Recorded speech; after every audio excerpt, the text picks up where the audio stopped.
اسلام 1450 سال پہلے نہیں آیا، بلکہ اسلام اس دنیا کا پراچین تر دھرم ہے۔ اسلام اس دنیا کا سب سے پرانا مذہب اور دھرم ہے، اور پھر ہم اپنے اعتبار سے ان کو دلیل پیش کرتے ہیں۔ ہمارے پاس کیا دلیل ہے ان کو سمجھانے کا کہ ہم جس مذہب پر عمل کرتے ہیں یہ دنیا کا سب سے پرانا مذہب ہے؟ ہم یہ کہتے ہیں اپنے قرآن پر جب ہم نظر ڈالتے ہیں،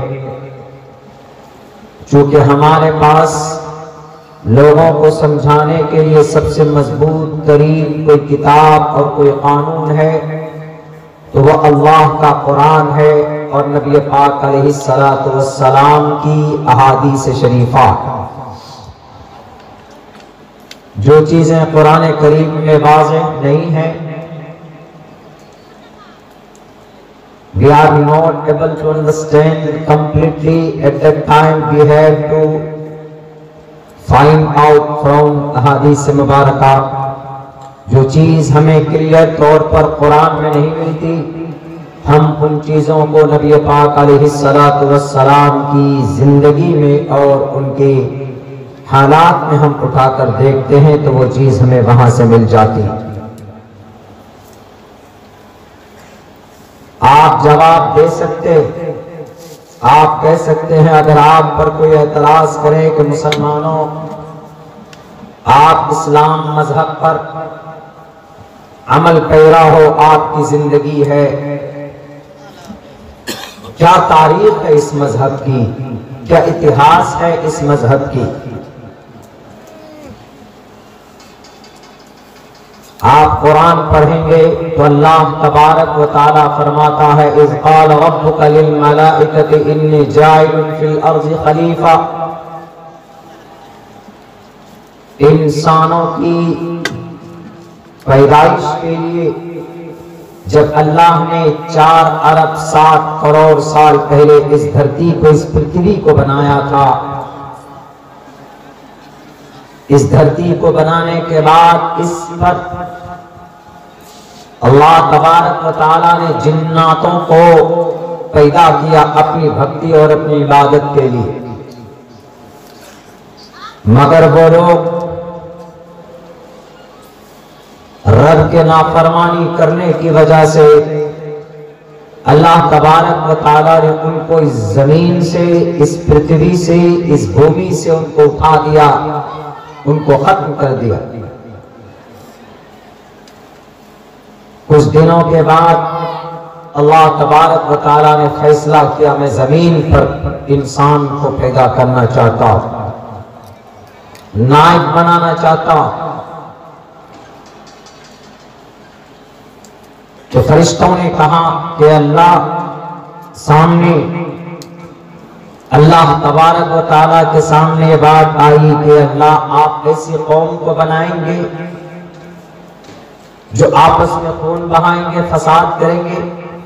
انسانوں کا وجود نہیں ہے اس وقت میں، لیکن یہ بات فرشتوں کے ذہن میں کہاں سے آئی؟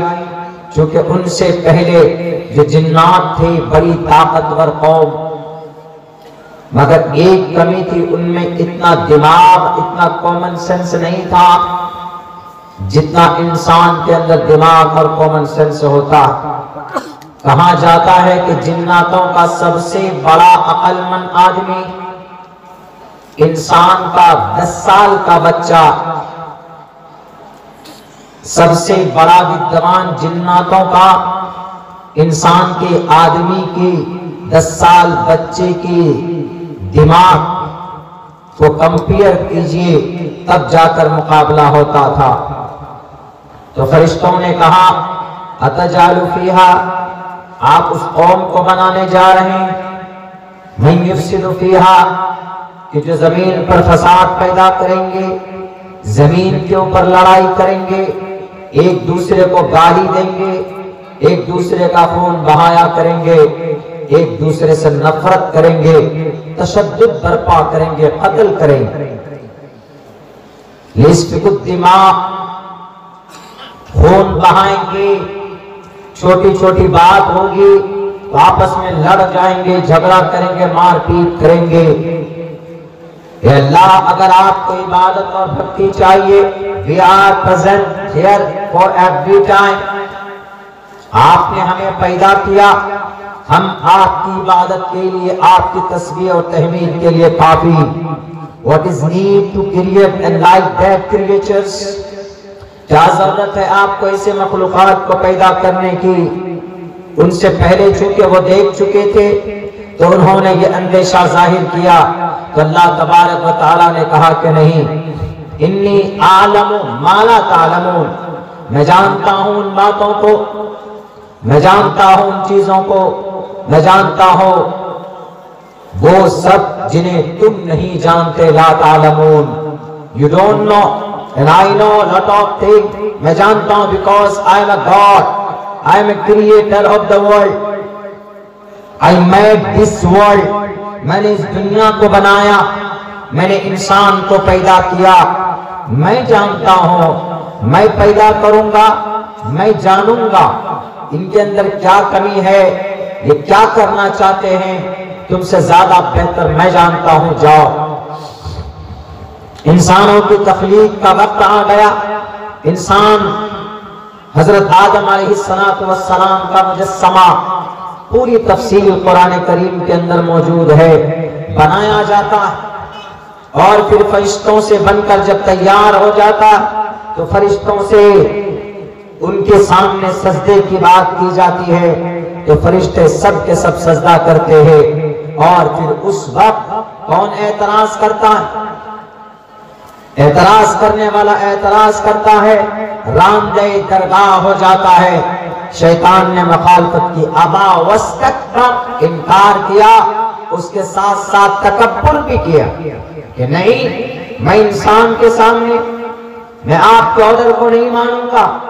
خلقتنی من نار، you created me from the fire and you created and this person from the clay, from the earth۔ آپ نے زمین سے، مٹی سے اس کو پیدا کیا۔ How is it possible to bow down my hand؟ میں کیسے اپنے سر کو اس کے سامنے جھکاؤں، آپ کے آرڈر کو مانوں؟ ابا واستکبر، انکار کیا اور تکبر کیا۔ میرے بھائیوں، میرے ساتھیوں، حضرت آدم علیہ السلام کو اللہ نے تعلیمات دی، چیزوں کے نام سکھائے، to the day of judgment۔ وَعَلَّمَ آدَمَ الْأَسْمَاءَ كُلَّهَا ثُمَّ عَرَضَهُمْ عَلَى الْمَلَائِكَةِ۔ دنیا میں اگر انسان سائنٹسٹ بنتا ہے تو یہ اسی کا ریزلٹ ہے، دنیا میں اگر کوئی انسان ڈاکٹر بنتا ہے یہ اسی کا ریزلٹ ہے اللہ کے طرف سے۔ یہ نسل ہے، نسلاً بعد نسل، قیامت تک انسان آتے رہیں گے، اور انسان میں جو دماغ اور عقلیں آتی ہے، وَعَلَّمَ آدَمَ الْأَسْمَاءَ كُلَّهَا، اللہ نے قیامت تک بہت ساری چیزوں کی خبر حضرت آدم علیہ السلام کے دل و دماغ کے اندر رکھی تھی۔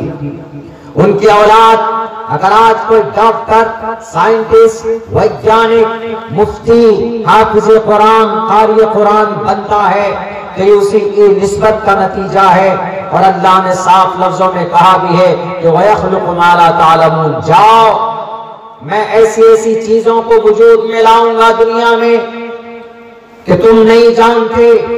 اگر آج کی تاریخ میں کوئی میزائل بناتا ہے تو یہ ہمارے رب کا فضل ہے، ہمارے رب کریم کا، اس کے دماغ میں تقریباً 10,000 سال پہلے انسرٹ کیا تھا ان کے ابا کے دماغ میں، تب جا کر ان تک ان کی نسل کے اندر آج منتقل ہوگی۔ کوئی بڑی بات نہیں۔ اگر آج کا انسان ہواؤں میں اڑنے کے لیے کوئی پلین بناتا ہے، کوئی ایئر ویز بناتا ہے، اس انسان کا کوئی کمال نہیں، کمال ہمارے اللہ کا ہے، کمال اللہ تبارک و تعالیٰ کا ہے جو قادر مطلق ہے۔ اگر کوئی انسان لوہے سے، تانبے سے اگر کوئی بہت بڑی مشین بناتا ہے یا کوئی ٹیکنالوجی کے اندر کوئی بڑا آوشکار کرتا ہے تو اس انسان کا کوئی بڑا کمال نہیں، کمال اللہ تبارک و تعالیٰ کا ہے کہ اس اللہ تبارک و تعالیٰ نے اس کے دل و دماغ میں وہ بات رکھی ہے کہ آج کے زمانے میں وہ ایسا کچھ کر پا رہا ہے۔ زمانے کے اعتبار سے یہ عقل اور یہ تعلیم اللہ تبارک و تعالیٰ نے ان کے ابا دادے آدم ان کو دی ہے۔ وَعَلَّمَ آدَمَ الْأَسْمَاءَ، اللہ نے ان کو بہت ساری باتیں، بہت سارے چیزوں کے علوم اور جانکاری اللہ تبارک و تعالیٰ نے ان کو دی۔ جنت میں بھیج دیے جاتے ہیں، رہو آرام سے، لیکن اللہ کہتا ہے کہ رہنا یہاں پر، لیکن اس درخت کے قریب مت جانا۔ نظام بنانا تھا اللہ تبارک و تعالیٰ کو، درخت کے قریب تو نہیں گئے، اما حوا کے ذریعے سے وہ ایک دانہ کھا لیا جاتا ہے، پھر جنت الفردوس، جنت سے باہر نکال دیے جاتے ہیں، جاؤ دنیاوی زندگی کے اندر۔ اور سنو ایک بات یاد رکھو، جا رہے ہو دنیا میں، بھیج رہا ہوں، لیکن میری بندگی کرنا۔ تمہارے اولاد میں سے جو میری بندگی کرے گا، جو مجھے ایک خدا مان کر چلے گا، جو مجھے سرو شکتی مانے گا، جو مجھے قادر مطلق مانے گا، میں اس کو معاف کروں گا اور اس کو جنت الفردوس، اور وہ انسان مومن ہوگا، وہ انسان کامیاب ہوگا۔ جاؤ دنیا کے اندر۔ تو اللہ تبارک و تعالی حضرت آدم کو اس دھرتی پر بھیجتے۔ اس وقت حضرت آدم کا ایمان اور آستھا اور عقیدہ کیا تھا؟ In one God, we trust, we believe in one God, in one Lord, ایک اللہ پر آستھا عقیدہ حضرت آدم کا۔ اب بات سامنے آتی ہے کہ جب حضرت آدم پہلے ویکتی ہے اس بھومی پر، اس دھرتی پر، جو مالابار لقادیپ کے علاقے میں شری لنکا کے پہاڑیوں کے اوپر اوترت ہوئے، انہیں اتارا ہے۔ سب سے پہلا انسان عقیدہ کیا ہے؟ لا الہ الا اللہ۔ عقیدہ ان کا لا الہ الا اللہ، یہ عقیدہ ہے ان کا بیسک۔ سب سے پہلا منشیہ ہے اس دھرتی پر، اور ان کا عقیدہ کیا ہے؟ جو عقیدہ ہمارا آج کا ہے، یہی عقیدہ حضرت آدم علیہ السلام کا سب سے پہلے ویکتی کا، پہلے منشیہ کا تھا اس دھرتی پر۔ تو اس لیے بتا دو ان لوگوں سے جو اپنی جہالت کی وجہ سے یہ اعتراض کرتے ہیں، جو کہتے ہیں کہ 1450 سال پہلے اس دھرتی پر اس مذہب کو پھیلایا گیا تلوار کے نوک پر، جھوٹ ہے، جھوٹ ہے، جھوٹ ہے۔ اس لیے جھوٹ ہے کہ سب سے پہلا انسان جب وہ کہتا ہے لا الہ الا اللہ، اللہ کے سوا کوئی معبود نہیں، اور آدم علیہ السلام پہلے ویکتی اور پہلے نبی بھی اس دھرتی کے، وہیں سے نسل چلتی، وہیں سے آبادیاں بڑھتی۔ اما حوا علیہ السلام وہ بھی آئے، دونوں ہسبینڈ وائف مل کر ایک نسب، ایک انسانی جنریشن کی شروعات ہوتی ہے۔ تاریخ کتنی ہے پرانی؟ ماتر 10,000 سال۔ انسان کی تاریخ کیا؟ 10,000 سال۔ بہت سے لوگ بولتے ہیں نا کہ مولانا لاکھوں سال پہلے منشی اس دھرتی پر آئے۔ انسانوں کی تاریخ ماتر 10,000 سال پرانی ہے اس زمین پر، اس سے پہلے اس دھرتی پر انسان نہیں تھے۔ 50,000 سال پہلے انسانوں کے، یعنی اب سے تقریباً 60,000 سال پہلے اس دھرتی پر جنات آباد تھے۔ ایز اے ہسٹریکل اینالائسس 60,000 سال پہلے انسان تھے اس دھرتی پر نہیں۔